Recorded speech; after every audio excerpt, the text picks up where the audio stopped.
The March 23rd meeting of the Ways and Means Committee will now come to order. Will the clerk please call the roll? Ms. Andrews, Mr. Barker, Chairman Daniele, Here. Mr. Esposito, Mr. Haney, Mr. Hyder, Mr. Hyder, Mr. McCann, Mr. O'Brien, Dr. Quattro, Mr. Tucciarello, Mr. Yolovich. Are there any speakers signed up for the public forum this evening? There are not. And is there anyone present who did not sign up to speak who would like to address the committee at this time? Please come forward. We have one speaker.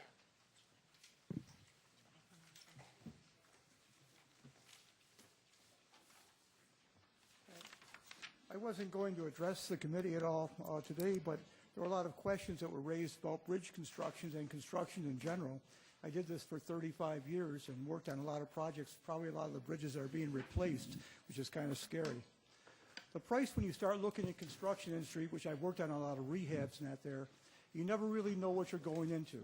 I can go back to 1974 when we built the final basins down at Van Laer Sewage Treatment Plant, and there's $1 million corner, and that's a 1974 $1 million corner in the final basins. It's at the southwest corner, where we found out after building the tunnels that go around this darn structure that there was a spring underneath that was exfoliating underneath. It cost us, we had to basically cut a whole tunnel out, jack up the whole thing and repact and do something up the spring. We were successful, obviously, because the final basins are still there. A lot of times when you get into a bridge project, I've worked on a lot of the rehabs there, you don't know what you're getting into, especially when you have bearings. You get the exfoliation of steel, which you go in thinking you're going to put on a new deck, and next thing you know, you're replacing a girder, because the girders are that basically hold a bridge up. When they start exfoliating, they don't give you the girth you need to have by these things called bearings. Bearings are an important part of a bridge. If you don't have good bearings, which take up the impact loading of a bridge, as well as the expansion and contraction of a bridge structure, guess what? You lose the bridge. I think my point is that Mr. Lee asked very good questions about increases in cost, as well as the legislator, I don't know his name, asked a lot of questions about the actual structures themselves. And I think it can sum it up in saying that oftentimes you don't know what you're getting into in a bridge rehab, which can probably account for a lot of changes in the cost itself. I know this committee has the financial oversight of some of these projects and that, but I hope you take into mind the fact is a lot of times, especially in construction, you don't know the costs you're getting into, and that accounts oftentimes for unanticipated costs, which reflect themselves in your budgetary questions. Thank you. Thank you. The next item on the agenda is the approval of the minutes. You have before you the February 16th, 2011 minutes. They will stand approved unless the clerk is notified of any changes by the end of business day today. The next item on the agenda is new business. Madam Clerk. Referral 11-50, acceptance of a grant. Moved by Legislator Yolovich, seconded by Legislator McCann. Is there any discussion? Legislator Haney. Mr. Chairman, what will this money be used for?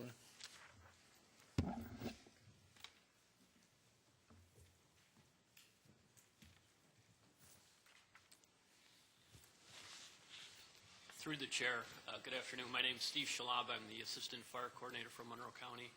This grant will be used for basically equipment items, especially technical rescue equipment items for the disciplines of building or structural collapse, trench rescue, confined space, water, and some swift water applications. Mr. Chairman, where will the equipment be housed? The equipment, through the chair, the equipment will be put into response capability that's currently under development. At this time, we're working through a special operations working group, which consists of members of the fire service community, and that's part of our kind of the action items we're working on currently. Once this equipment is received, we have a couple options at our disposal. One is to put it into one of the WMD trailers through the New York State Office of Fire Prevention and Control, and then we would place it into service upon request by any agency in Monroe County. Well, through you, Mr. Chairman, it has to be with an agency that has 24-hour staffing, I assume. That's correct. Through the chair, one option that holds merit and will likely pursue is similar to our hazardous materials response in the community, where we have airport firefighters on duty 24/7. One of those firefighters can be assigned to drive one of our WMD trucks that can hook up to a trailer and respond to that equipment immediately. So if, let's say, something happened in the Grease Ridge Fire District at the old Kodak plants or something, how rapidly would it be possible to get this out there? Through the chair, a command officer from the Grease Ridge Fire Department, for example, could make a request to the fire dispatcher. They would immediately dispatch the appropriate resources. It could be on the road within minutes. Also, many of these types of... Does that answer your question? Thank you. Is there any other discussion on this referral? There being none, all those in favor, please signify by saying aye. Any opposed? Item carries. Next item.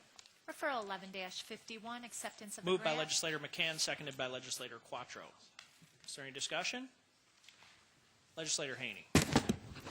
Through you, Mr. Chairman, the transmittal says the equipment purchased for this project will provide the infrastructure for a sophisticated mobile surveillance system that will allow live images and radar data to be observed in real time, et cetera, et cetera.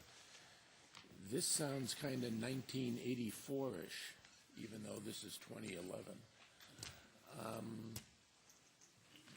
Who or what is it that's going to be subject to this surveillance system and live images and radar data? Through the chair, this equipment will be available to law enforcement agencies as well as federal and state partners for multiple purposes, be them exercises, training, or operations. So it'll be a mobile system that moves from place to place? Through the chair, what he's referring to is a radar system that looks out onto the lake that supports law enforcement interdiction on an international border to support law enforcement activities. Oh, this is strictly related to looking out. Okay, thank you. Through the chair, that's correct, sir. Is there any other questions? Legislator Andrews. Thank you, Mr. Chair. Through you to the administration, can you just talk a little bit about the demand that our community has for this sort of capability? Is this something that we, if you could just, I guess that's my question, just talk about the demand that we have in this area for this sort of thing. Through the chair, at present, we do not have this capability, and this grant program provides us the ability to purchase this equipment and then have that capability to perform these operations throughout the county. Through the chair, thanks. I guess my question really is, do we need to be able to do this? Is this something that you feel we are lacking at this point in time that puts our community at risk if we don't, for whatever reason, accept this grant and choose to start having these sorts of abilities? Through the chair, yes. And through the chair, can you just explain why? Through the chair, again, much of the information related to this project focuses on efforts with our federal and state partners, again, using this equipment on an international border. It can relate to operations that would enhance our ability to deal with issues such as illegal substances coming across the border, persons coming across the border who should not be, those type of things. So again, this equipment is going to enhance our capabilities to work with those partners for these type of operations. Okay, thank you. I'm going to vote at this point in time in favor of the referral. I guess if you wouldn't mind providing in writing, perhaps before a full legislature, just the real, I understand what these capabilities would allow us to do, but if you could specify why we in this community feel like we would have to have this sort of protection or capabilities, or what sort of disadvantage we would be placed at if we didn't have them, because I just don't, without having a lot of information, know what sort of threat we actually face in terms of the issues you just raised. Thank you. Face homeland security problems at all of our borders, and it's very well documented in all the newspapers and television and everything else why we do this. This is a 100% funded grant, and as far as I'm concerned, asking them to write a report is nothing but busy work. It's a waste of time. Thank you, Legislator. Legislator Andrews? Yes, Mr. Chairman, I'm interested. I mean, I indicated I'm going to vote in favor of it at the present time. I'm indicated in learning more about it. I mean, if you listen to the media right now, there's tons of talk in Washington about what's needed funding, what's not needed funding, things that are going to be cut or proposed or being discussed to be cut. And so I'd like to just know more about this, because it may or may not be something that this community actually needs. Thank you. Does the administration understand the question and able to answer it in writing in a Through the chair, efficient yes, manner? we do. Steve Bowman again. I guess one of the things I'd comment on, we can put something together. Our federal, state, and local partners, law enforcement partners, have been dealing with a number of situations: illegal immigrants, illegal aliens coming across the border, drugs, guns, and other contraband. And one of the things this will do is it will allow those entities to work together and see over the horizon on the water to be able to interdict these problems that we have. But we can put something together. Would you still like them to put something together, Legislator Andrews? Thank you. Is there any other discussion? There being none, all those in favor, please signify by saying aye. Any opposed? Item carries. Next item. Referral 11-52, amend resolution 43. Moved by Legislator Quattro, seconded by Legislator Tucciarello. Legislator Haney. Two questions. The first, I'm confused by the numbers in the transmittal, et cetera. But as I understand it, the last contract we had with correctional medical care, we were paying something a little over $8 million a year for the care. Now we're going to be paying, as I understand it, about $9.5 million a year. Why the very big increase? Through the chair, Jen Summers, counsel to the Monroe County Sheriff's Office. Actually, what the current resolution proposes is base costs of the contract for the next year and approximately 8 months, as well as retroactive expenses that reflect the amount over the cap, over the $900,000 cap retroactively. And so when you add those together, it comes out, it appears that the base cost of the contract is exorbitantly higher. It's not. It's simply that we need to go retroactive to collect the amount over the $900,000 cap, because we had no way of anticipating what that would be at the time that the original resolution was passed. But we don't have a contractual obligation to go back and pay them this extra money, do we? Actually, yes, as part of the contract, they contract to provide up to $900,000 for off-site medical care on a yearly basis, and Monroe County agrees to pay however much over that. Now, some years that can be zero. Some years they don't go over the cap at all. In this case, over the first 3 years of the contract, and in fact up to, I believe, January 22nd of this year, it's been approximately $1.2 million. I may have said that wrong. I believe that's the amount. In that case, that's a $300,000 excess. So we're obligated to pay that $300,000 to correctional medical care? Yes. And then they still continue to pay the providers? They pay the provider. We pay up and they pay up to $900,000, and we pay whatever is over and above Right. that. But I mean, they have in effect paid $1.2 million, but we have a contractual obligation to reimburse them for $300,000? Yes, exactly. Okay. The second question I have is, gets to the root of the system in which correctional medical systems, correctional medical care is paying. I assume what we're talking about is hospital care primarily, right? That's correct. Right. Correctional medical care would have no, at least I don't think they would have any ability to seriously negotiate with the inpatient facilities in town about rates. I mean, as I'm sure you know, hospital rates are crazy. If you're uninsured and you get a bill, the bill might be for $1,000 a day, but Blue Cross is paying $400 a day because Blue Cross negotiates and says to Hospital X, we're only going to pay you $400, like it or lump it. Correctional medical care wouldn't have any sledgehammer to wield in negotiating with the hospitals, would they?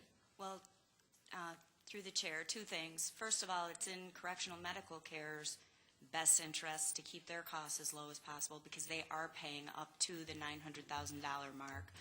Over and above that, we have found since the inception of the contract with correctional medical care that our costs have been significantly lower than with previous providers. We've had no reason to question the decisions they've made in that respect. I note that, for instance, one particular patient who was an inmate is responsible for approximately $350,000 of the costs that we're seeking reimbursement for. He was taken there with a serious wound. He was taken to the most appropriate place for him, and then in that type of situation, it would be, not feasible to negotiate prices. But we have had no reason to question them in that regard. And as I said, it's in their best interest to keep costs low as well. Is correctional medical care paying on a per diem basis or on a charges basis? Is correctional medical care paying the hospital? I'm sorry, but I don't know. I can find out. Yeah, I would be very curious to know what the payment basis is between correctional medical care and the hospitals. And, I mean, hopefully they're paying on a per diem basis like Blue Cross and MVP pay, because if they're paying charges, they're getting hosed left and right. And since their costs are limited to $900,000, that means we're getting hosed. Have we ever compared, like for that patient that you cited, where the charges were $250,000? $350,000. Have you ever, if it was being paid for, have you ever made inquiry as to what it would have cost if we were paying the Blue Cross rate schedule? I don't believe so, but I'm through the chair, I can go back and make inquiry. I would encourage you to do so. And I mean, the county has presumably a very good relationship with Blue Cross. We've got 5,000 people exclusively enrolled in Excellus health insurance products. And the issue is really whether there's any way we can put the jail inmates under the Blue Cross reimbursement rates at the hospital. And I suspect the Blue Cross reimbursement rates would be materially less than what this organization is being billed by the hospitals. I can check on that. Also, yeah, I mean, obviously, we owe them the money, we owe them the money, so, I mean, I'll be voting for this, but before the ledge meeting. And I understand this is a very complex subject. Hospital billing, I mean, keeps armies of people up late at night. But if you could just explore the question, or even compare it to what the Medicaid reimbursement rates are at the hospitals. Actually, through the chair, if I could, I did want to mention that we are ultimately reimbursed. Our Medicaid eligible inmates, we do receive 50% back, but it takes right now they're recouping costs from 2008, so it is a lag time. We are ultimately reimbursed a portion of that money, but it does take some time. Yeah. My question is the rates that we're ending up paying vis-a-vis what people like Excellus and MVP and Medicaid are paying at the hospitals. Thank you. Thank you. Thank you, Legislator Haney. I just remind you to please ask the questions through the chair. I didn't want to interrupt your line of questioning for next time. Legislator Andrews. Thank you, Mr. Chair. Through you to the administration, I think you stated there have been overage costs of about $300,000 that we have to pay above the $900,000. Is that for the full 3-year contract, or is that just last year? No, the approximately $350,000 was incurred by one patient. I believe it's approximately $1.2 million over the course since the beginning of the contract, and approximately 1/3 of that is from one patient. Thank you. So through the chair, $1.2 million of overage charges we've paid for we have to pay for the 3 years. Through the chair, that's correct. Thank you. And then through the chair, in negotiations then for this contract, was there any attempt to increase that $900,000 threshold if in fact we do have overage costs? Through the chair, the issue that we run into when we negotiate these contracts is if we increase the overage cap, then the base cost of the contract becomes exorbitantly higher because we're then asking the provider to adopt that risk, if you will. I would note that our provider has agreed to provide services at the jail that used to be services that were provided at the hospital, which has also reduced our costs somewhat. But that's the problem that we do run into when we try to increase the cap. Okay. Thank you. Thank you. Legislator O'Brien. Thank you, Mr. Chairman, and through you. I believe that the original contract with CMC that we're now amending would have expired March 31st of 2011 this year. Is that correct? Yes, with the option to renew for 5 one-year terms. Right. I mean, recent media reports did talk about the fact that there have been some problems of there's been fines levied, I think primarily because of agreed-to staffing levels in the contract. And I just wonder, as the original contract came up, whether or not there was an opportunity for us to consider alternatives. Was there any questioning as to whether it could be put out to RFP for maybe other proposals, or what alternatives could potentially the county have pursued, or did the contract extension rights that they had bind the county in that CMC could have opted to go forward 1 year at a time?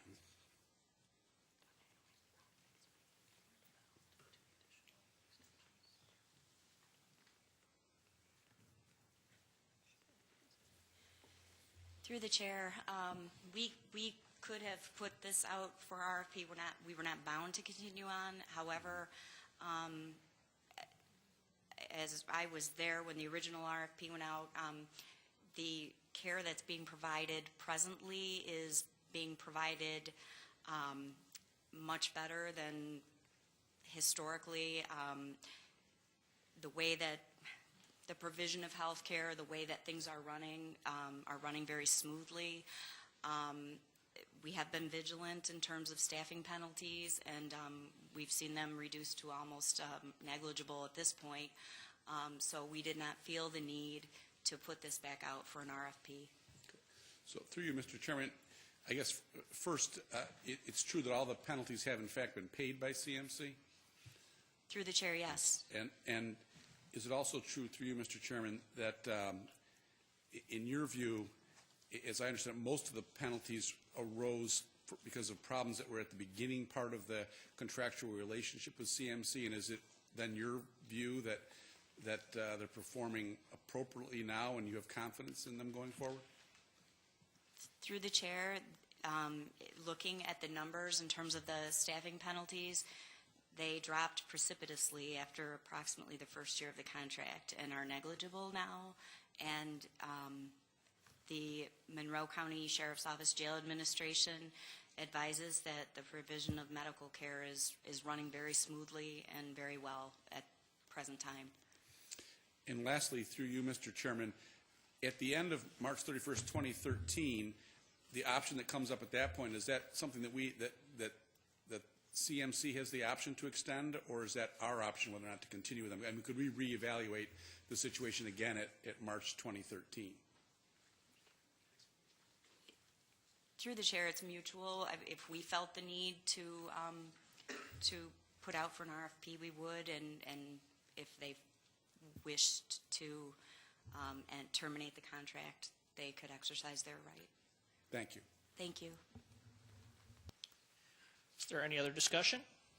There being none, all those in favor, please signify by saying aye. Aye. Any opposed? Item carries. Next item. Referral 11-53, amend the 2011. Moved by Legislator Tucciarello, seconded by Legislator Barker. Legislator Quattro. Thank you very much, Mr. Chairman. And through you, I have some questions regarding this referral. I spoke with Mr. Staub about the scope of it a bit, but I'm still left with some questions. I'm primarily concerned about the expense, obviously, and I'd like to understand the scope of the project a little bit better. But first of all, what's the, through you, Mr. Chairman, to Mr. Staub or whoever's prepared to answer the question, what would happen if we failed to approve this capital project, or if we didn't do this capital project, I think would be a better way to phrase the question, if we just didn't do it? Through you, Mr. Chairman, if we failed to do this project, if we failed, and what this project is, I think we should say first, is making improvements at the elephant exhibit at the zoo that would allow us to accommodate an additional elephant or more, and increase our herd to a minimum of 3 elephants as required by current AZA standards, Association of Zoos and Aquariums. Association of Zoos and Aquariums is our accrediting institution, and it makes sure that animal exhibitors, zoos throughout the United States are following best practices and high standards in animal care, in visitor services, in education, in the exhibiting of animals.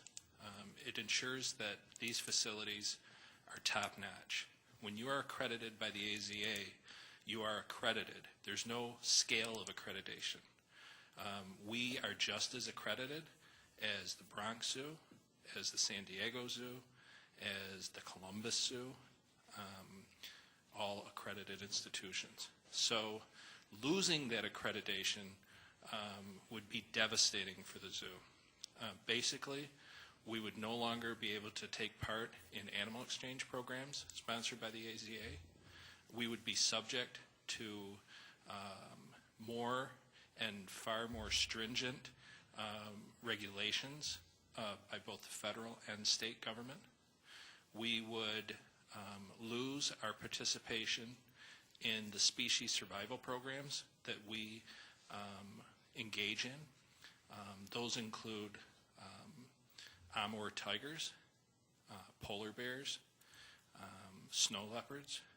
They'll soon include Mexican wolves, orangutans, and next year they'll include lions as well as elephants. Without that accreditation, without being a member of the AZA, those animals disappear.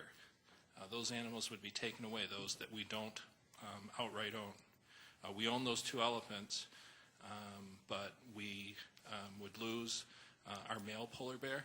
I know that where he came from, the Milwaukee Zoo, if we lost our accreditation, they'd probably be in the parking lot with a truck the next morning taking that male polar bear away because they weren't too happy about having to lend him over to us.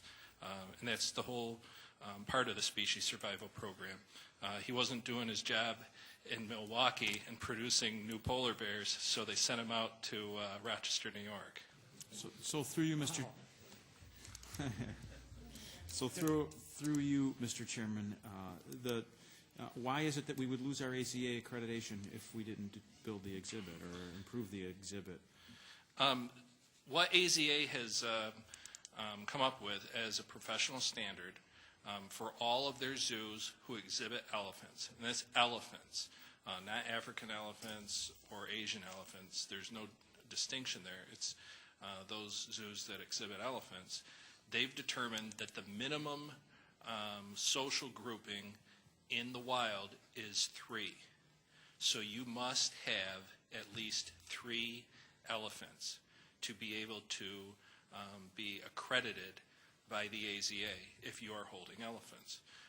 We own Jenny C. and Lilac. We invested $4.5 million in their exhibit back in 2005. We made the commitment to continue to exhibit elephants. At the time, we thought that we would be able to meet that standard through a birth of a calf. Tragically, that did not happen. So now we have to move forward and meet that requirement through being able to accept a third elephant. AZA standards say that that third elephant, or you have to be able to accept a bull and be bull ready if a bull is available. So what they're trying to do, and you can see where they're coming from, AZA has zoos that are exhibiting elephants. They want to make sure if this standard is in place, and the goal is to start producing more captive births of elephants because the elephant population is rapidly becoming statistically dead in the United States because there's no importation of elephants. That through artificial insemination and birth within the zoo population, we're going to start seeing more and more elephants available. 50% of those will be males. So if a zoo is exhibiting elephants, they want to make sure that that zoo can accept whatever they can send their way. Thank you very much. And through you, Mr. Chairman, you mentioned that we would lose, if we lost the accreditation, we would lose polar bear, lion, the tigers, and snow leopards. Certainly that would affect zoo attendance, but we recently approved expansion in partnership with the Zoo Society, as I recall, to expand the lion exhibit. Presuming we lose, or assuming that we lost our AZA accreditation and access to these animals, would we be able to put the brakes on the lion exhibit expansion? Through you, Mr. Chairman, no. The lion exhibit expansion is underway. Contracts have been signed, and that's legally we need to move forward on that. So through you, Mr. Chairman, we would end up with a lion exhibit with no lions. Through you, we would be very at risk of not being able to have lions to put in it. Correct. And through you, Mr. Chairman, this is a pretty significant increase in cost percentage-wise from what we considered in a recent CIP or capital budget. Can you explain why it's gone up so considerably, please? Absolutely. The capital budget, the capital improvement program cycle begins 2 years out when departments have to submit projects and cost estimates to the administration for consideration of inclusion in the capital improvement program. So in 2008, as the Parks Department, we looked at this need and programmed that need into our submission and requested $1 million allocation for elephant exhibit improvements. That was put into the 2010 through 2015 CIP by the administration, and it was adopted in 2009. This allocated $100,000 in 2010 for design, $900,000 in 2011 for construction. Those estimates were based on internal estimates developed by the Parks Department, zoo staff, and informal advice and consultation from our consultants involved in the 2005 exhibit design and construction. Also in talking to other zoos who had recently completed similar type improvements. The original estimates accounted for most of the improvements being inside the barn, addition of stalls. There's a major conversion of the holding area floors to sand rather than the current hard surface, and that's reflective of new animal care procedures and practices. It included construction of new passageways to the exterior. It included construction and fabrication of a compact outdoor bull management yard contained within the current exhibit footprint, but outdoors, and that would be on the eastern exterior wall. So that's what we envisioned that project to be. In 2010, with the capital fund in place, we did an RFP and selected consultants, SWBR as our engineering consultant, and their sub for zoo specialty, WDM, out of Wichita, Kansas, a nationally recognized zoo consultant. And with the benefit of their professional experience and expertise, we got to work on the design of this exhibit and the improvements thereof. We, as we got into it with them, realized an increased scope of work based on both regulatory and animal management requirements that were not contemplated 2 years before. So we had design workshops out at the zoo. We consulted with the keepers to make sure that we were doing, the right thing by the animals from an animal welfare perspective, from a management perspective of the animals, from a flow within the exhibit and within the holding of the animals. Because as you can see about what happened in Louisville recently, if you don't have those safety precautions in place, tragedy can happen. And a keeper was killed by an elephant that that keeper was caring for. So we put together a plan. It included some additional elements because the fence requirements had changed from 2005 when we did it, much to our chagrin.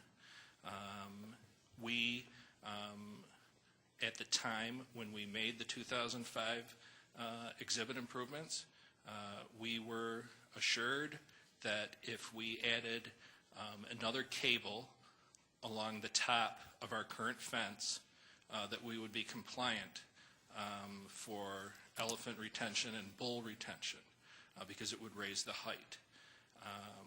Standards had changed from then to now, and our engineers wrestled with it, came up with a design that they felt could contain a bull elephant, which, going through this with them is not an easy task. You have to, factor in a 13,000-pound animal, the largest land mammal on Earth, and try to figure out how much speed he could get up if he started off at the far end of your exhibit and rushed headlong into that fence.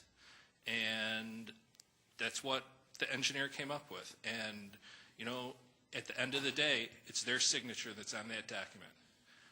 So you have to go by, you know, what they feel is best for that project. That was a big one, and that's all steel. We also got into a shade structure because the trees in the exhibit, you know, had died. We also got into how do you display the bull elephant if we get a bull elephant, because if you don't have the proper fencing around, bull elephant can't come outside. He could only go in the management yard. I can just imagine opening an exhibit and having a bull elephant and say, well, if you look really close over in the far corner, there's that management yard, and you can kind of see the trunk of the bull elephant over there. We wanted to make sure that the visitor experience was taken into account too. All those things combined. And we came up with cost estimates with our consultants. And that was in October of last year. And we developed a bid package for this project. And the cost estimate we came up with, we had a base bid a base bid package that included the majority of improvements. That was valued at $654,902. We had 3 bid alternates, just to be on the conservative side. Steel fencing for the main yard, estimated at $84,000. Some improvement to the interior flow, $22,000. Galvanizing the interior, $25,000. So we took that and it totaled $829,738. Bids were advertised at the end of October, which we talked about in committee when we were talking about the Lions, because we talked about the timing of the exhibits, most practical to have both constructions going on at the same time this summer. And those bids were opened on December 1st. Our consultants analyzed them. They worked with us to go through them, and, you know, unfortunately, the way things go sometimes, the bids came in and far exceeded those engineer estimates, almost double. The bid as the low bid with those alternates turned out to be $1,344,000. Well, you look at that and you say, you know, was something wrong? Was something wrong with our bids? Was something wrong with, you know, how they came in? Well, they were all very competitive. We had 10 bids, and they were all very competitive. So, obviously, that was the going price of what we were proposing. We looked at it. We said, should we go back and rebid? Should we redesign? Should we, you know, take a look? We chewed it over quite a bit. And what we came up with our consultant is that if we redesigned and went back to bid, we risked paying even more than what was bid the first time around with this design. And we feel that this design is the best design to achieve our goal. And so that we won't have to go back and come back to the legislature in the future, that we'll be able to move forward with the elephant exhibit, that we would have an exhibit that would be in place and be an active exhibit for the next 20 years or more. And that's how we ended up here. Thank you very much. And through you, Mr. Chairman, how many bids did you get, just out of curiosity? Through you, Mr. Chairman, 10. And through you, Mr. Chairman, they were all competitive and within standard deviation of sorts. Absolutely. Thank you. And through you, Mr. Chairman, what sort of labor will be used for the project, presuming that the bonding gets approved? Through you, Mr. President, the labor involved is basically skilled tradesmen and laborers, all prevailing wage, union scale workforce, and very competent. It would keep people busy, for the summer, and provide jobs to a number of people in our community. Thank you very much. And so through you, Mr. Chairman, the long and short of it, Mr. Staub, is that if we don't do this, we risk losing our AZA accreditation, which means we'll have a smaller zoo, or at least less appealing, I guess, from a community quality of life perspective, and that jobs will be affected in the community. Through you, Mr. Chairman, that's correct. Basically, without doing this, without being able to make that AZA accreditation standard in 2013, which is the time of our next accreditation, which we received waivers twice on that requirement already, we would lose our accreditation. And we know this. The AZA is very serious about it. We've talked about it in our last accreditation, which I personally attended in Milwaukee.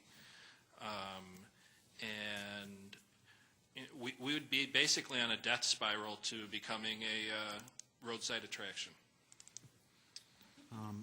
Thank you very much. And those are all the questions I have right now, Mr. Chairman. Legislator Barker.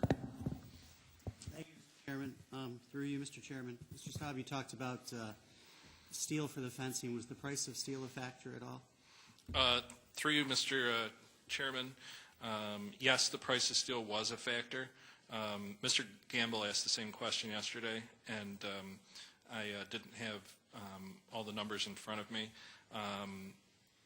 The pre-bid estimate was $230 per linear foot. The base bid value basically came in $100 a linear foot more at $325 a linear foot. So yes, it was higher than expected. I would point out on those bids that there was an interesting deviation where the engineer's estimate deviated from the actual bid, and that was on the galvanizing. The estimate was $25,000 for galvanizing that interior area, and most of the bids that came in were pretty close to that. Some were a lot more than that. The apparent low bidder, though, gave us a $9,500 credit for galvanization. So we actually made out on that one.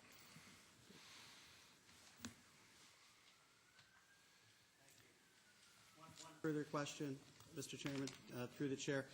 Are there other zoos like us that are having to scramble to upgrade elephant exhibits because of the changes in the regulations?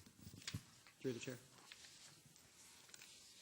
Through you, Mr. Chairman, all zoos are required to make these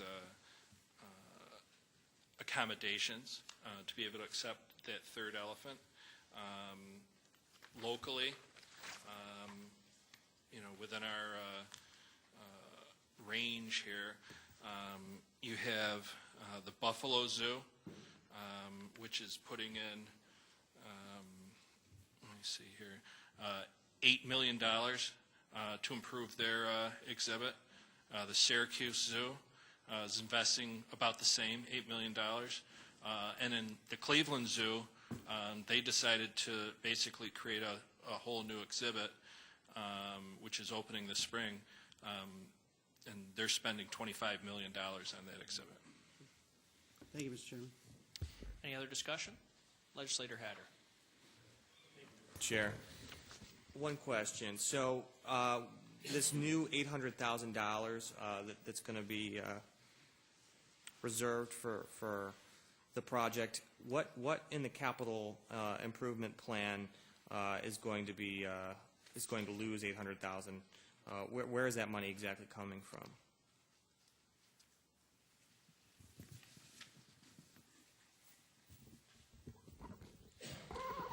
Through the chair, Scott Adair, Director of Finance.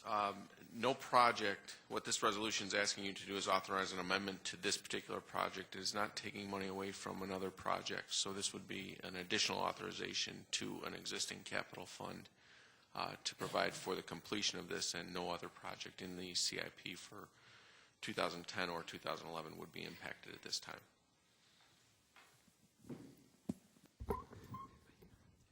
So just to clarify through you, Mr. Chair, nothing in the 2011 capital improvement plan will get pushed back due to this $800,000 of new money? Through the chair, that is correct. Okay, thank you. Legislator O'Brien.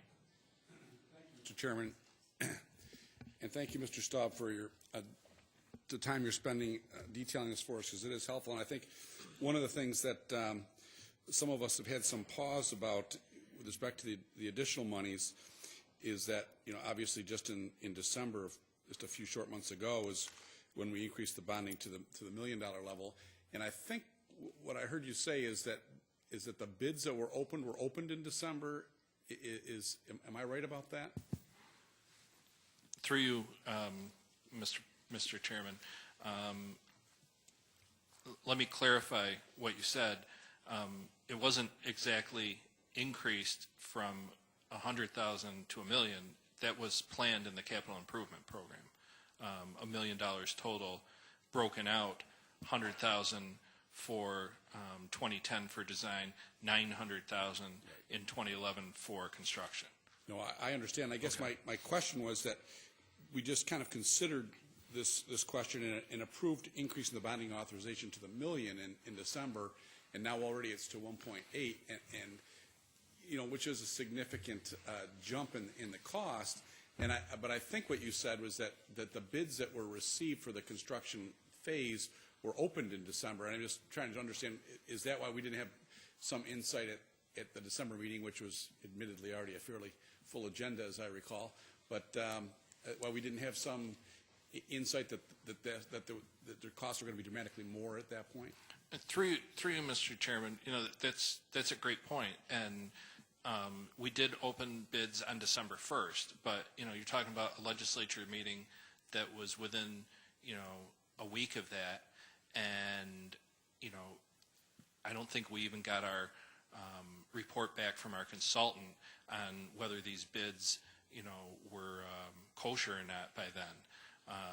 Where they go through and analyze the bids to make sure that the apparent low bidders and adjacent bidders are looking at everything correct, and if they bid it correct, et cetera, and going through and making that recommendation to us, is a pretty tight time there, and I don't think that we had the benefit of that yet, let alone decided what we were going to do at that point. Believe me, I know that this is kind of exhaustive. I know I've kind of gone on a little with the explanation, and that's on purpose, because I want everybody to be very clear on step by step what we went through, and we were very diligent on this, and we're not trying to pull the wool over anybody's eyes. And the last place I want to be is here asking you for $800,000 more, and we tried to not be in that position and tried to figure out if we needed to look at it a different way. And to be very honest with it, this is the best way that we were able to come up with, and that was after, I have to say, very, very careful deliberation and a lot of soul searching on this project. Thank you. And through Mr. Chairman, and I do appreciate the time you're spending with us, because it is helpful to understand, and I have an appreciation for what you're up against. I do have one additional question, and it's just a question to get it out there, not necessarily advocating for this, but in terms of the zoo's accreditation process, is it true that that if we didn't have elephants at all, I mean, if we were to kind of discontinue the process, could we maintain accreditation? Could elephants be transferred to other zoos, or and not have zoos and then maintain our accreditation in that way? Well, through you, Mr. President, or Mr. Chairman, that's an interesting question. Do you have to have elephants to receive accreditation? No, you don't have to have elephants. But you know, those 2 elephants are actually county assets. They are our elephants. We're not in any sharing program with them, so they're our elephants. And you know, we as a county have invested, you know, in the last 6 years, $4.5 million in an exhibit for them. I think that we're kind of into this enough where, you know, that question, you know, is kind of a philosophical question at this time. But to answer your question, you know, do you need elephants to receive accreditation? No. But, you know, we are in the elephant business, and to be able to receive accreditation and to be able to hold those elephants within the standards of the AZA, we need to be able to accept a 3rd elephant, and and we also have to be able to accommodate a bull. And you know, perhaps Mr. Srell, who serves on accreditation teams for the AZA, would like to expand on that.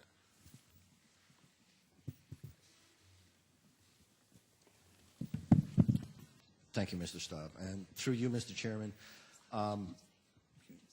Mr. Staub is exactly right. You don't have to have elephants to receive accreditation. However, if you choose to have them, then you're obligated to follow the standards promulgated by AZA. What I would comment on very specifically is we know that from a public standpoint, in my visits to probably close to 100 zoos across the country, that elephants are very, very high on the list of public appeal and would be a significant impact on our attendance, which then drives operational revenue. In addition, in anticipation of what may be a follow-up question, and I hope I'm not being presumptive in going this way, is the cost to convert to another animal in that exhibit space would probably be equal, if not more, than the cost of what we're asking for now. It is because of the nature of the animal, the 12,000 pounds, very complex social structure, very complex need in to manage them. The exhibit is very specifically designed for elephants, so conversion to other species would be problematic if we were to go that way. Thank you, Mr. Sorrell. I appreciate that explanation, and it just this is a tough one for us because it's we understand the value of the zoo and we want it to be great, and by the same token, it's a lot of money at a time when money is so short, and there's a lot of members in the community that are suffering as a result, and the county budget impacts them in significant ways. So it's I understand the position that you're up against, and it's tough. I know a lot of us are struggling with it, with what is the best thing to do. But I will say that I appreciate your time and effort and the thoroughness of your explanation very much. Legislator Haney. Thank you, Mr. Chairman. The troubling aspect, obviously, is the 80% cost increase. I mean, if it wasn't for the 80% cost increase, we wouldn't even be having this conversation. Now, through you, Mr. Chairman, if I understand it, the bids were opened on December the 1st?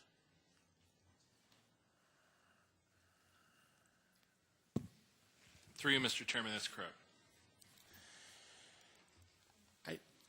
I find it a little troubling, Mr. Chairman, that this legislature met 2 weeks later on December the 14th and adopted a capital budget and adopted bonding resolutions to implement that capital budget, and obviously believed that this was still a $1 million project when it acted on December 14th, but that 2 weeks prior to that, we had gotten bids which blew the lid off the numbers, and I'll confess that I find that troubling. But my question is, the construction bids are for $1,344,000, I believe you said, right? Through you, Mr. Chairman. Through you, Mr. President, that's correct. And we had originally appropriated $100,000 for the design work by SWBR. Is that also correct? Through you, Mr. President, that's correct. What I'm then wondering is, do we need to be increasing this to $1.8 million, or would something like $1.6 million be acceptable through you, Mr. Chairman? In other words, $1,344,000 for the construction, $100,000 for the pre-design work, which would be $1,444,000. Leave $160,000 for architectural services during construction, etc. My final question through you, Mr. Chairman, is why do we need to reach all the way to $1.8 million? Through you, Mr. President, or Mr. Chairman, we have to include a 10% standard contingency, construction contingency, which is standard practice for the county. And we also are factoring in the services for the construction manager, for design, testing, administration, and, you know, the additional, well, for the contingency, as I talked about, you know, and that brings us up to a budget of about $1,780,000. And my final question through you, Mr. Chairman, how did SWBR and their subcontractor, this expert in zoo services from Kansas City, how did they miss the boat so badly on the cost estimates? Well, through you, Mr. President, SWBR, you know, was not happy about it, and, you know, well, I'm not either. We weren't either. And as I said to, you know, Mr. O'Brien, you know, the last place we want to be is here tonight, no offense. And none taken. You know, the last thing we wanted to do is have to come back. You know, we've got these, you know, estimates that have us, you know, right on the nose. We go into, you know, bidding, and then, you know, we get, you know, sucker punch in December on this, and, you know, that's why we've had, you know, a lot of sleepless nights, you know, tossing and turning and chewing this over. You know, if you look at it, and, you know, they, you know, prepared, you know, some explanations, they really missed the boat on hydraulic control system, and they estimated in the pre-bid estimate $35,000 for hydraulic control system. Turned out to be $200,000. Wow. You know, that was a big eye-opener, and I guess the only thing that they could say on that was, you know, it's not an off-the-shelf component for elephant exhibits, and, you know, the hydraulic controls basically, you know, hold back those, you know, giant gates that keep the elephant in or out, and you know, it's the contractor that has to scope that out and, you know, design that to his comfort, and, you know, that's what they came up with. Gates themselves, they estimated at $10,800 per gate. Gates turned out to be $15,000 per gate. The trench drains in the exhibit, stainless steel trench drains, that's important for that sand floor that I talked about. They estimated that at $10,000, turned out to be $50,000.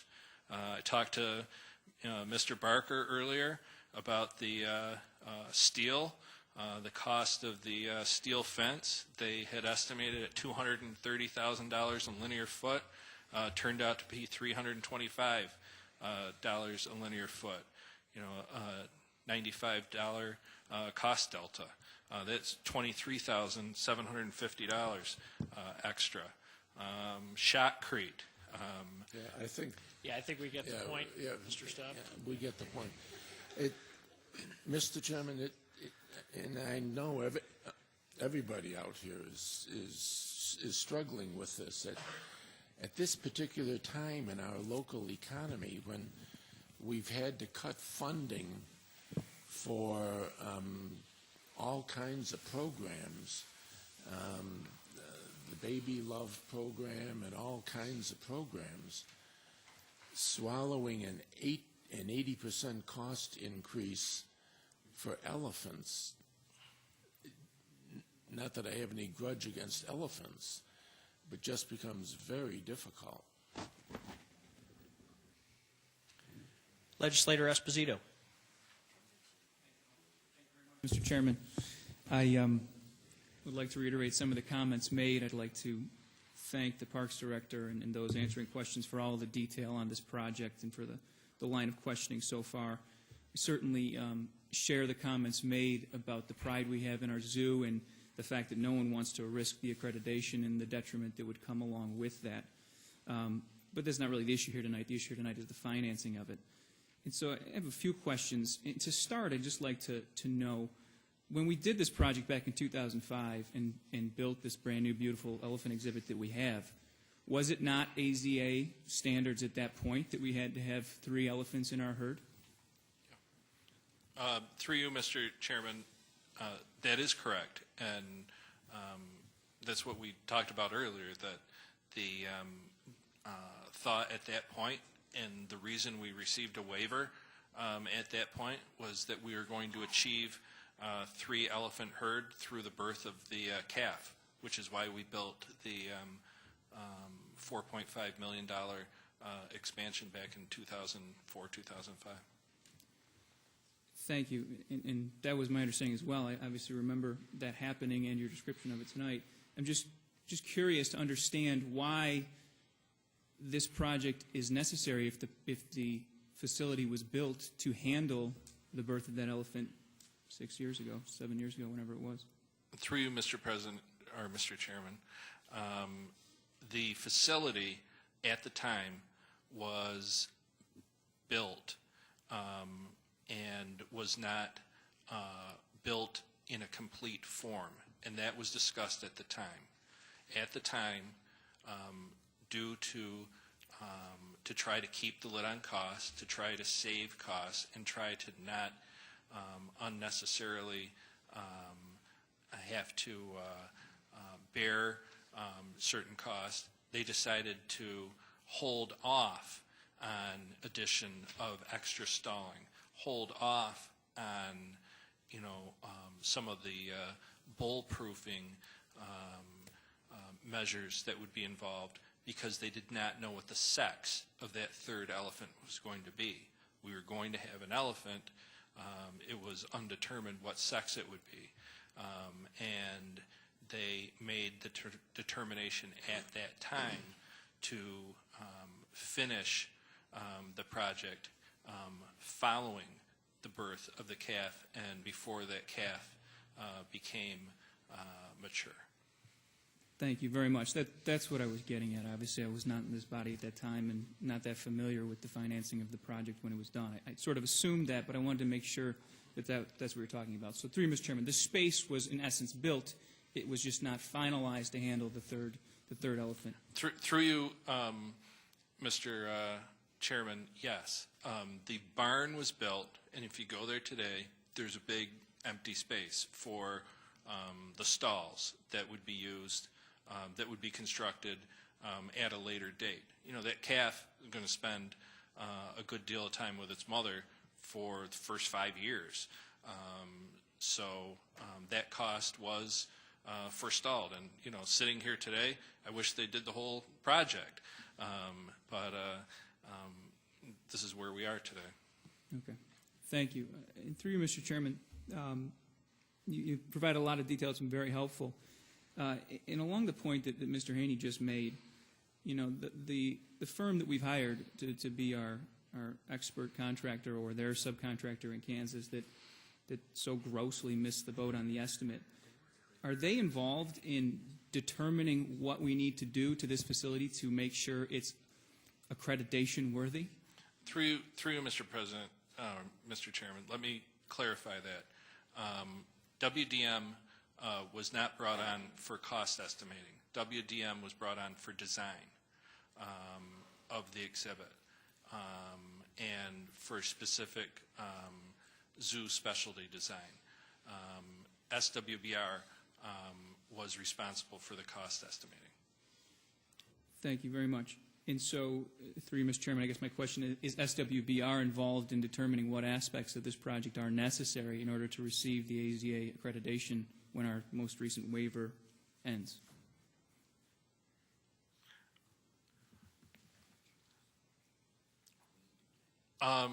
Well, I would say that SWBR has a hand in it, but we're ultimately responsible for that, and we rely on, you know, our previous accreditation visits and, you know, Mr. Sorrell's expertise and, you know, knowing what components, you know, we are lacking. And, you know, once this exhibit is complete, it will meet all of the standards set forth by AZA. Thank you. And through you, Mr. Chairman, I have no doubt of that. I guess my question is getting to the assessment that was done after the bids were open and you realized they were double what you expected them to be, and you decided not to rebid or redesign. And I'm wondering what guidance it is that you get either from SWBR or the AZA to tell you, you know, I get that you have to have a new type of fence because ADA says that the elephant will run through the one we have. But, I mean, is every aspect of that? I mean, I don't understand why you'd need new passageways. I mean, that's the type of thing I would have expected to be in the facility already if we anticipated having a third animal. Well, through you, Mr. Chairman, those new passageways, for example, the barn was completed in a way where we could do knockouts and areas could be taken out and passageways created at a later date. So, you know, the barn was created with that in mind, but, you know, those, you know, still needed to be done. So I think that, you know, we're responsible for knowing what needs to be included, and as well as SWBR and, you know, WDM and helping to guide us on that. And, you know, as I said, Mr. Sorrell and, you know, his contacts at AZA, and maybe Mr. Sorrell wants to expand on that.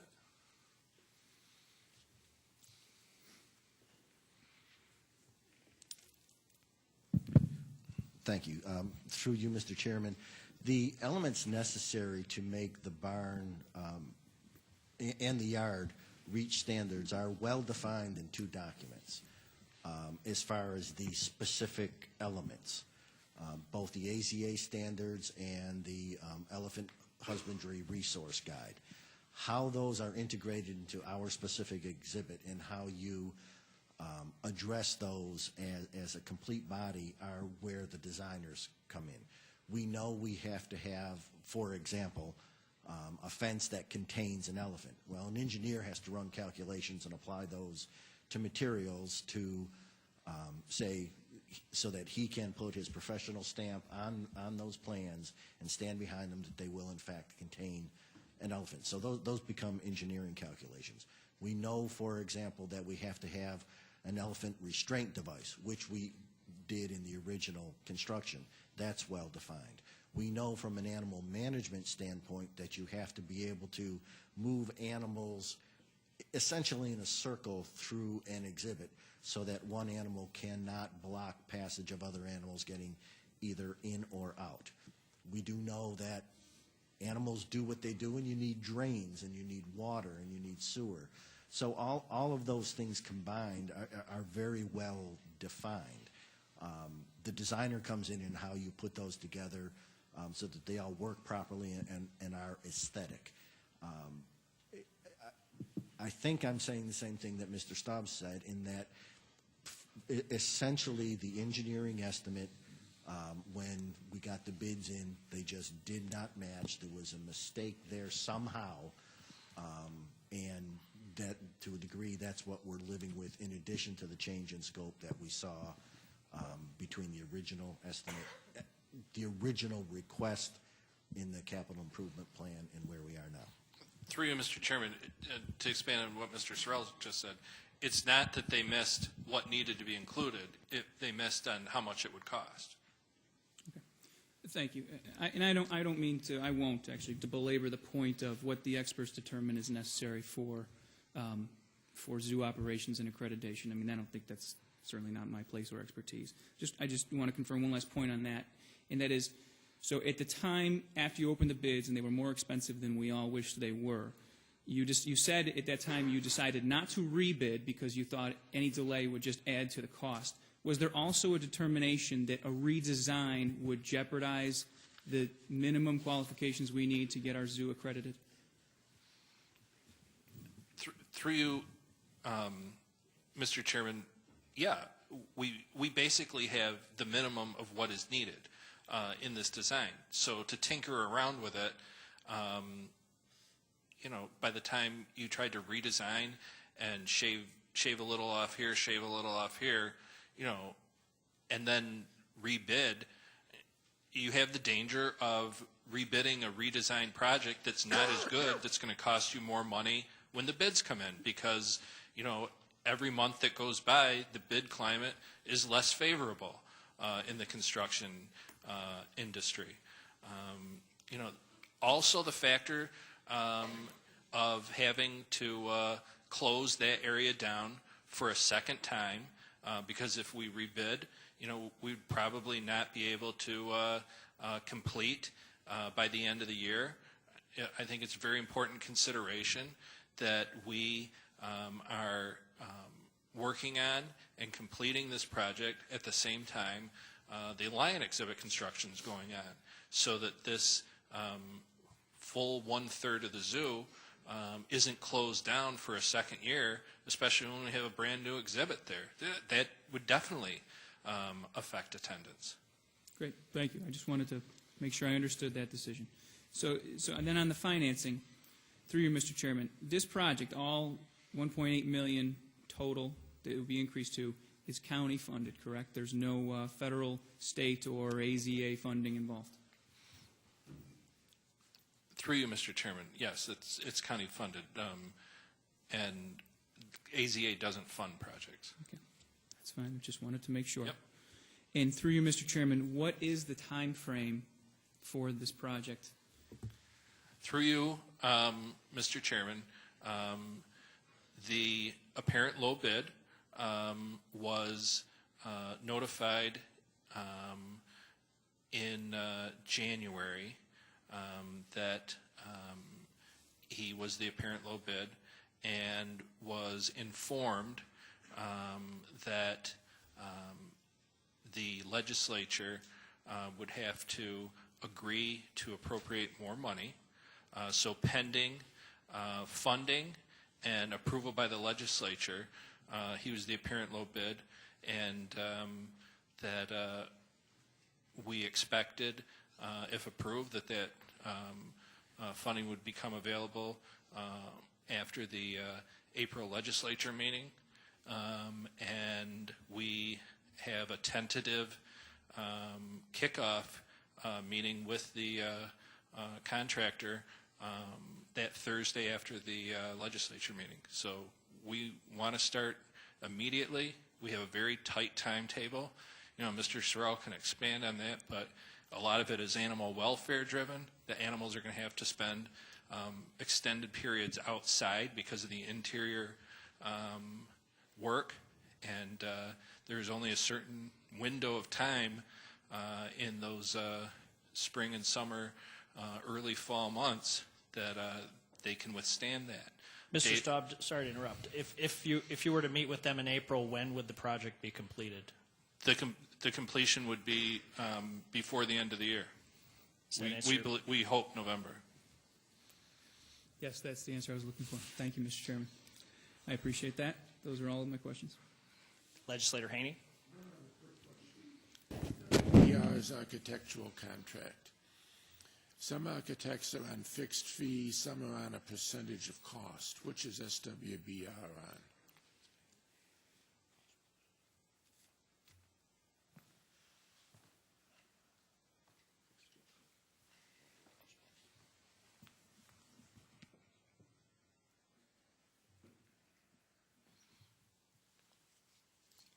Through you, Mr. President, it's a fee-based.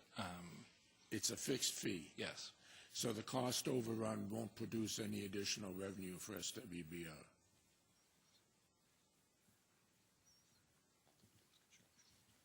No, nothing to do with design. What do you mean nothing to do with design? That sort of suggests there's something else through you, Mr. Chairman.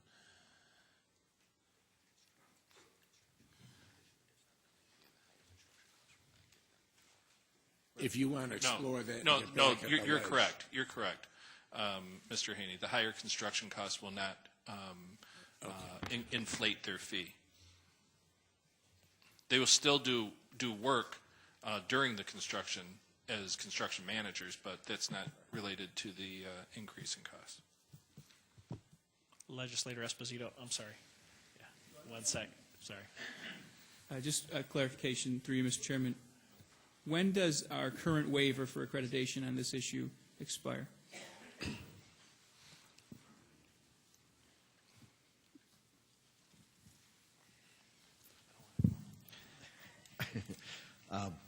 Through you, Mr. Chairman, we are next up for accreditation review, finalized September of 2013. We start that process in September of 2012. Thank you. Legislator Yolovich. Mr. Chairman, I understand the angst of spending $1.8 million on elephants. I think we all do.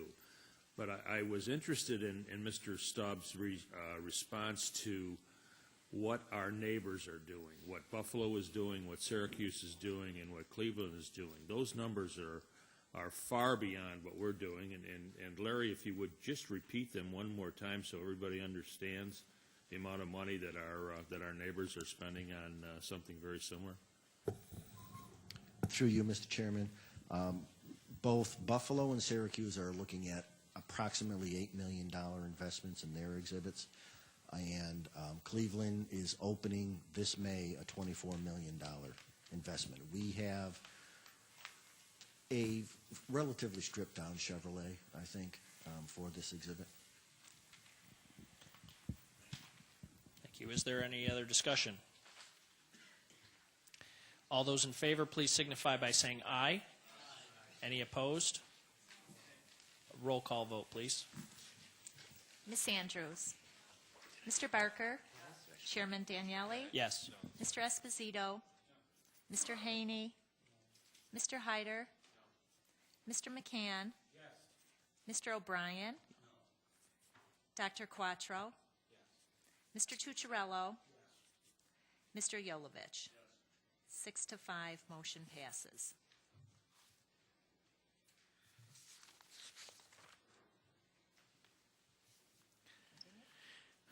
Item passes. Next item.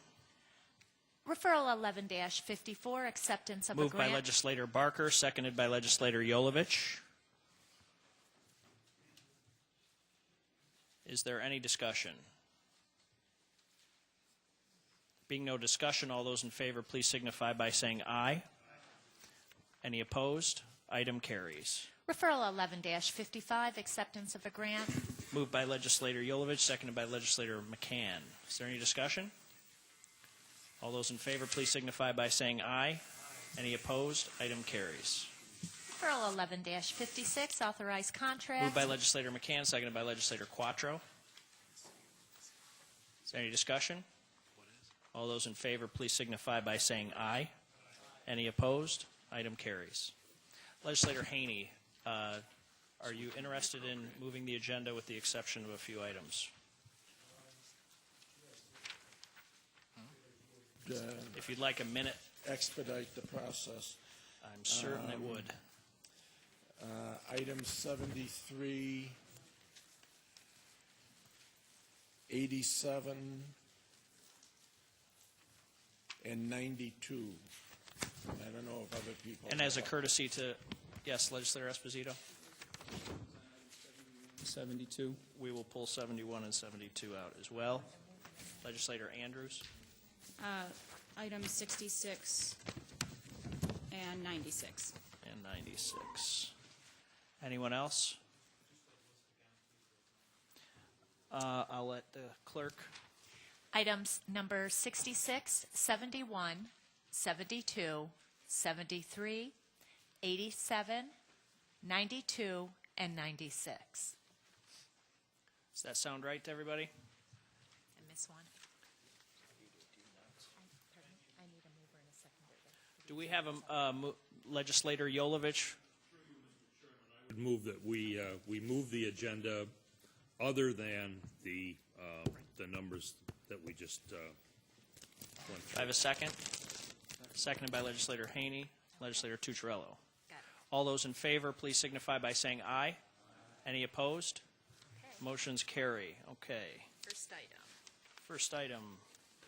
Item number 66, authorize a contract with Moved by TY Legislator McCann, seconded by Legislator Quattro. Legislator Andrews. Thank you, Mr. Chairman. And through you to the administration, I think this referral was discussed in the previous committee, but I just wondered if this contract is for assistance with code enforcement, why is it that the current county staff can't perform that responsibility at this point in time? And if this is the first time we've had this contract, who's been performing this responsibility up to the current time?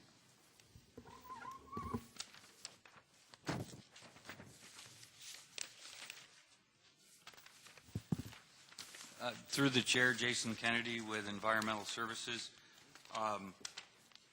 We currently have a building code officer on staff in DES and a couple other individuals that assist with those responsibilities of the county.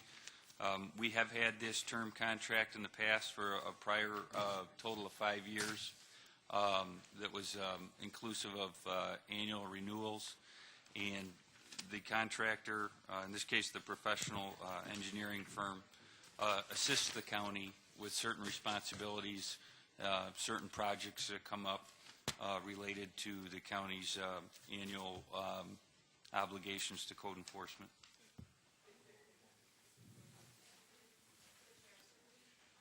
Clarify your answer. So we currently contract with somebody for these services as well as this, and this is just a new contract with a different agency?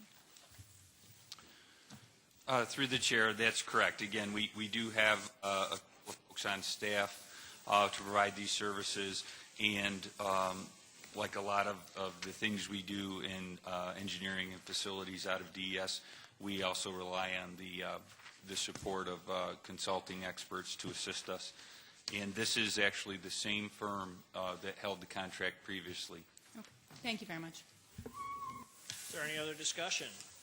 There being none, all those in favor, please signify by saying aye. Any opposed? Item carries. Next item. Item number 71, acceptance of a grant from Health Research. Moved by Legislator Tucciarello, seconded by Legislator Barker. 71, Legislator Esposito. Thank you, Mr. Chairman. This is a very interesting referral that certainly seems very positive. I just have a couple questions. First, through you to the administration, who is Health Research Incorporated?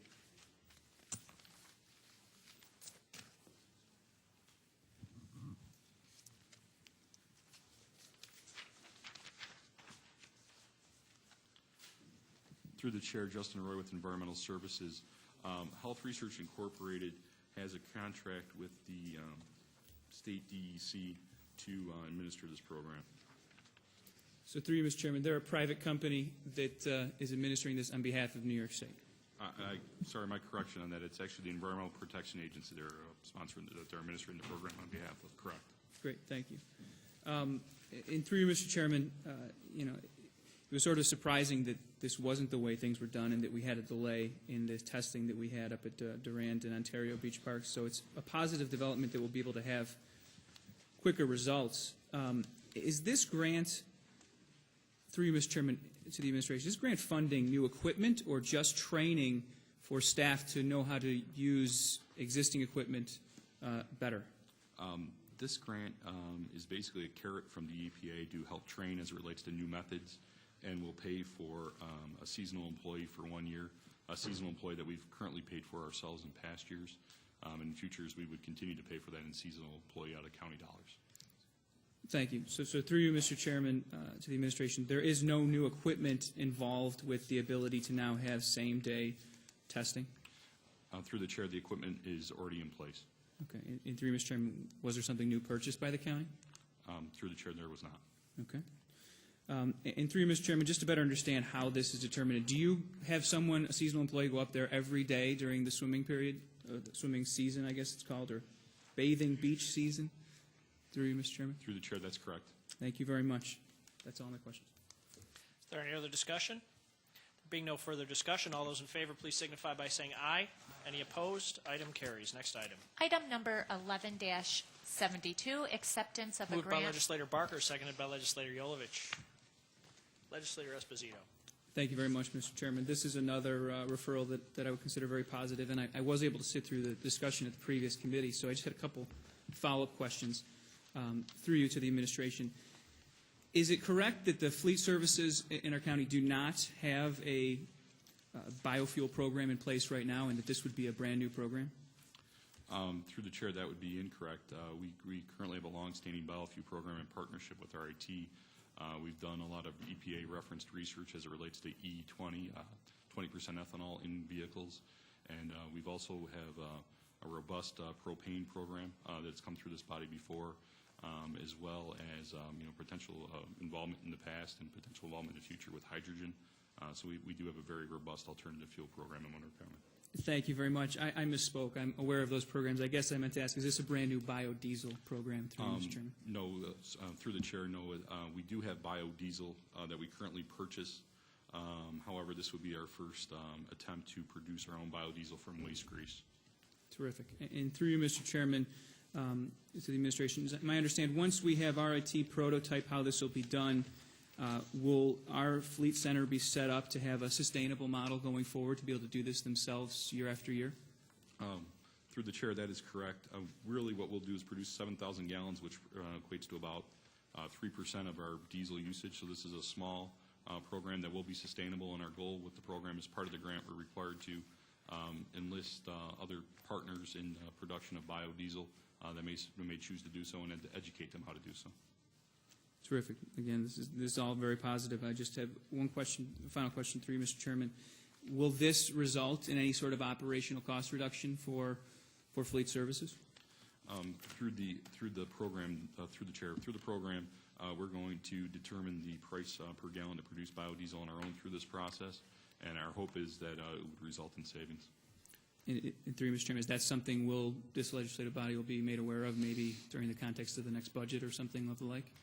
I would think through the chair, I would think certainly we would be communicating to the legislature about the success of the program and the savings or costs associated with the program. Thank you. I'd be very interested in that whenever it comes about, if it's before the budget period. Thank you, Mr. Chairman. You're welcome. Any other discussion?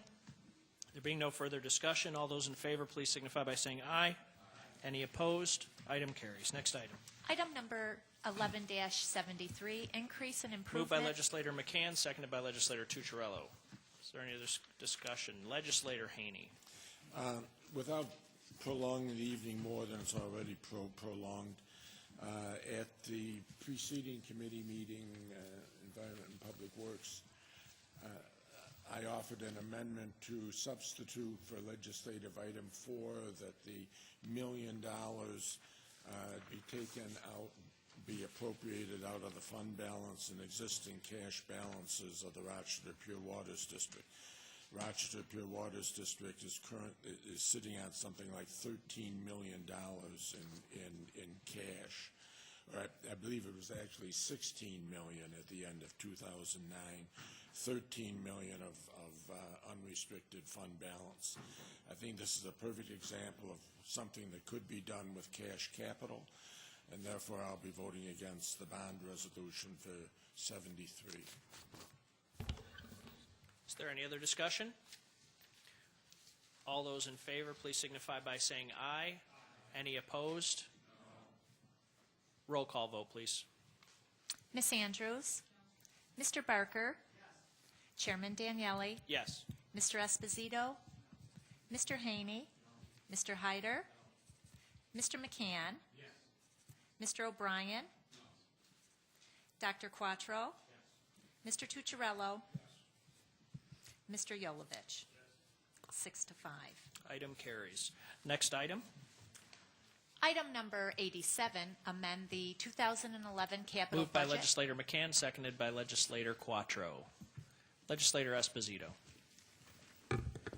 Thank you, Mr. Chairman. I, for sake of time, will also follow up the questions from the previous committee, which I was able to stay for. I share some of the concerns raised at that committee about a project that was originally estimated at $245,000 and is now nearly $1 million more than that. And I'd like to ask through you to the administration if that sort of increase, how common that is when we get into a project that we've planned through the capital program and then get into design and find that things are a lot worse than we expected, and we have an increase of that nature.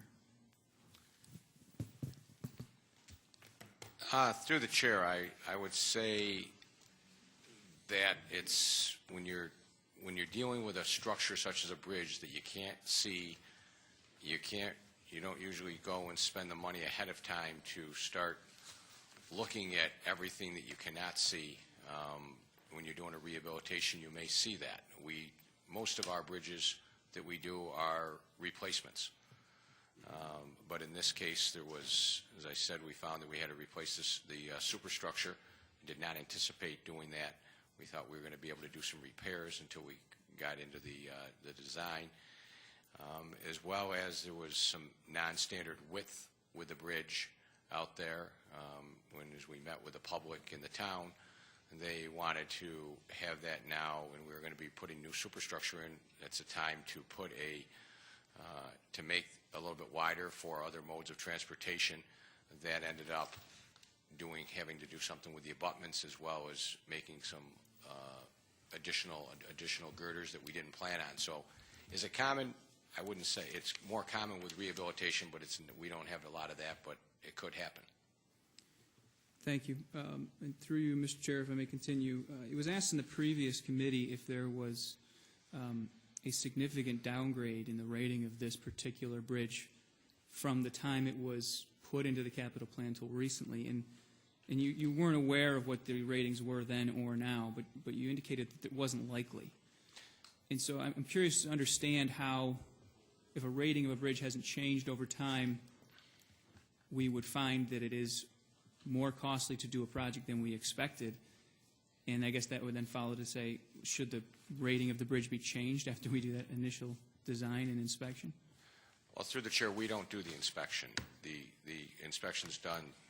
The state's responsible for inspecting all public bridges in New York State, and they contract out with that. Anything that's, when you get down into the 4 range, I wouldn't say the bridge is in great shape. It's still safe. I would say obviously it's deficient, but most of the bridges that we are replacing or rehabilitating are in that 4 to 5 range. But it's, I guess I wouldn't, they don't change that significantly from every 2 years. That's what I was saying. I don't know. I will find out what that rating was back in 2007, but I don't anticipate it to be that much higher than what it is, what they found it as in 2010. Thank you. And through you, Mr. Chairman, just to clarify, does the state inspect every bridge every year? They inspect every bridge every 2 years, and then some of the bridges that are rated 3 or lower, they inspect every year. Thank you. And through you, Mr. Chairman, it was also asked at the last committee that will the increase in this project affect other projects? And you answered that it will not affect any county projects, but I would suspect and ask through the chairman that the federal increase for this project will affect other federally funded projects funded through the region, right? Through the chair, we were able to work with the Genesee Transportation Council and our other partners in the region, and there were savings in other projects from bids or whatever, so that it's not affecting to pushing out other projects or reducing what other projects are going to happen in the region this year or next. Okay, that's very good. And through you, Mr. Chairman, the increased cost, about $792,000, about $672,000 of it is federally and state funded. Am I to presume and ask through you, Mr. Chairman, that the rest is the county's dime? Through the chair, that is correct. And through you, Mr. Chairman, at the last meeting, you made a statement where you said that we, the county, could still do a rehab of this bridge instead of a replacement of the superstructure.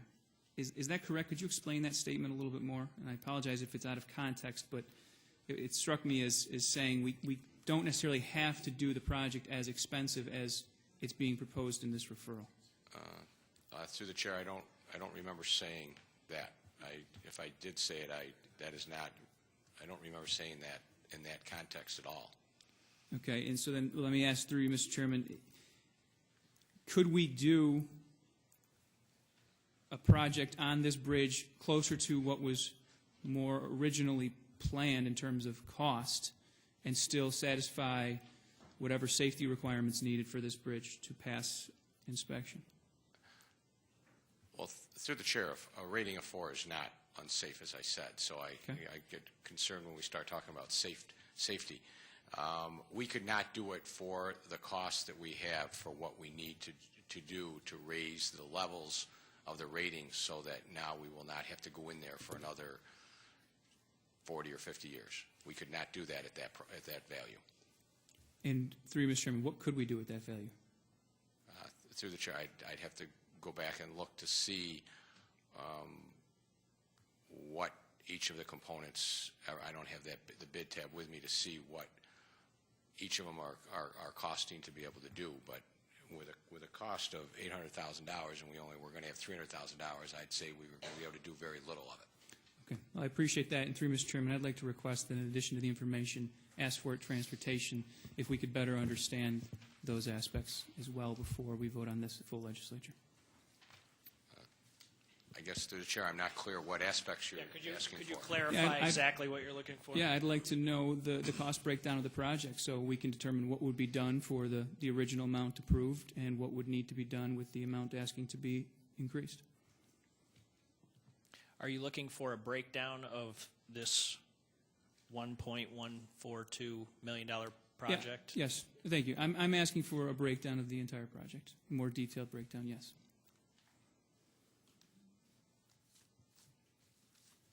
Through the chair, what I could provide would be I'll give them the bid tab for what the low bids were for every item.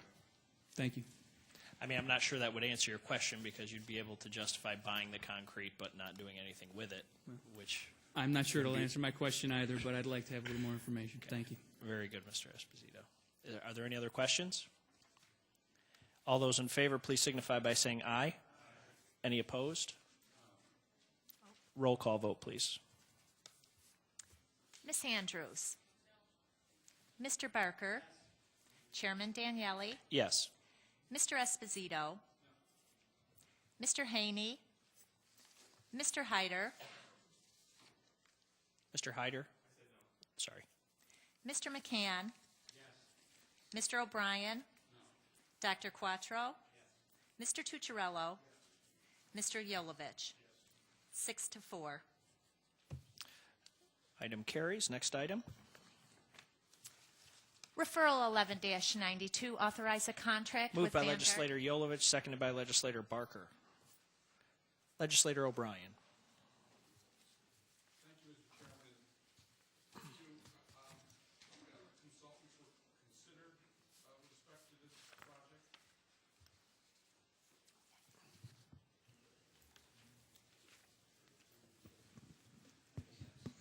Through the chair, there was, we requested, we did have RFPs, five other firms submitted RFPs.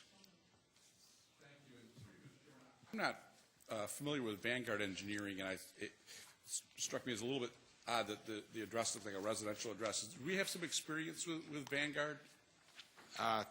Through the chair, the Vanguard Engineering, in essence, the Cornelius Engineering was the firm that was selected originally by the selection team, and they worked out something with all the employees at Cornelius except for the president, and the president's no longer here, and he's worked for a couple years in New Mexico, but Vanguard Engineering is essentially the old Cornelius Engineering. Thank you.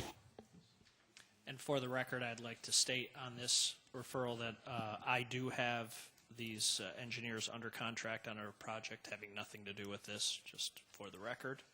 And with that, all those in favor, please signify by saying aye. Any opposed? Item carries. Next item. Referral 11-96, authorize a contract Moved by with Health- Legislator Barker, seconded by Legislator Tucciarello. Discussion? Legislator Andrews. Mr. Chairman, through you to the administration, this referral is to enter into a contract with Health Economics Group to act as the third-party administrator for the county's flex spending account, qualified pre-tax parking program, and health reimbursement accounts. I think I understand what flex spending and health reimbursement accounts are, but could I ask for an explanation of what the qualified pre-tax parking program is? Through the chair, the pre-tax parking program is part of the IRS code that allows employers to provide a method for employees to pay for things such as bus tickets, parking lot fees, and the like on a pre-tax basis. And so we make that benefit available to our employees, and it's administered by Health Economics Group. Thank you. Through the chair, and do all of your employees receive or pay for parking? Through the chair, I do not know. Thank you. If you could just let me know, that'd be great.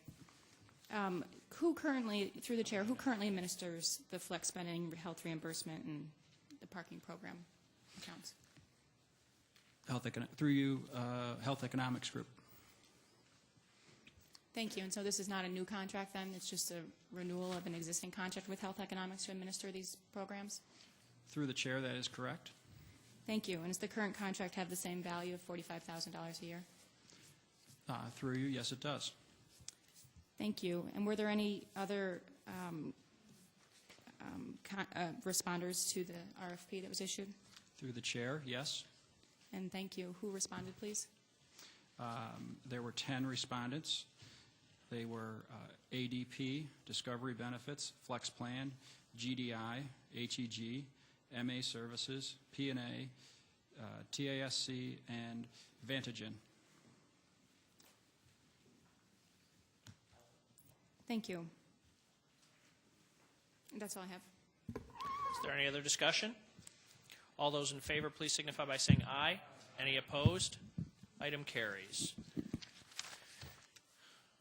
Are there any other matters to come before the committee this evening? There being no further matters, the March 23rd, 2011 meeting of the Ways and Means Committee stands adjourned. The next meeting is scheduled for April 27th, 2011.